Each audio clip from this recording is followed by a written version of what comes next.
The situation involving Robert Woodland, who's a 32-year-old American jailed in Russia on drug charges, raises significant concerns, I think, about the motivations behind his arrest and the broader implications for American and Russian relations. Indeed, broader implications for the relations between Russia and the rest of the world. His lawyer, Stanislav Shevitsky, has suggested that the charges may be fabricated. Initially, he said that Woodward rejected the charges and pleaded not guilty, and then suddenly confessed while in detention. Well, isn't that suspicious? This pattern echoes previous high-profile cases such as that of Evan Gershkovich, and suggests a potential strategy by the Russian government to use such individuals as leverage in negotiations with the United States, with Europe, with Britain. The case of Brittany Griner, who was released in a prisoner swap for the Russian arms dealer Victor Bout at the end of 2022, highlights the possibility that these detentions are part of a broader strategy. Surely when Mr. Putin was talking with Tucker Carlson, he intimated that he would like to trade Evan Gershkovich, because these people are just tools in the Kremlin toolbox. And Russia appears to be leveraging the detention of Americans to secure the release of Russian nationals, whether they're held in the US or wherever they're held, to achieve other strategic objectives and to acquire some sort of thrust. I remember Russia is such a wonderful place that it's so painful, really, to be constantly complaining about the ways in which the Kremlin has perverted the image of that country.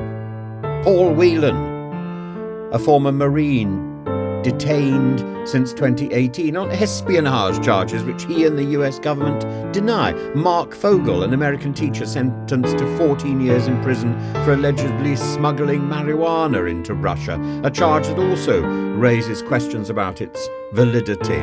You know, I was given very firm advice in 2019 that I shouldn't go back to Russia because it would be too dangerous and because I had acquired the wrong sort of friends. And I must say, I'm beginning to think that the people who gave me that advice were right.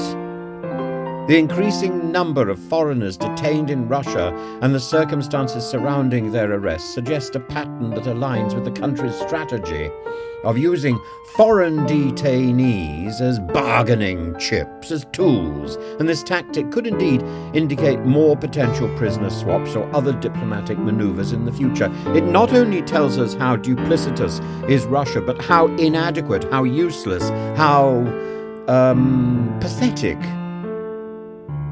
is America, is Britain, and so on, and how we have stopped talking.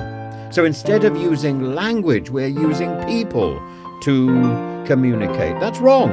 Surely, it's wrong. We're using people as bits of meat. And given this context, the detentions appear to be a strategic move by Russia, potentially aimed at securing the release of these Russians incarcerated in the US or achieving other political goals. And the international community, particularly the US, is likely to continue monitoring these cases closely. And doing what? Doing what? I despair. The only thing one can do is sort of plonk out tunes on the piano like this one, which is Moscow Nights, and hope that at some point reality will impede the nonsense which is being generated by both the West and the East. There has to come a point, whether people are at war or not, there has to come a point where people talk. I'm not talking about negotiations. Well, I am. We should be talking. We should be negotiating the sanctions that we've imposed, and we should be talking. It's the only thing we can do. We can talk, and we should be talking.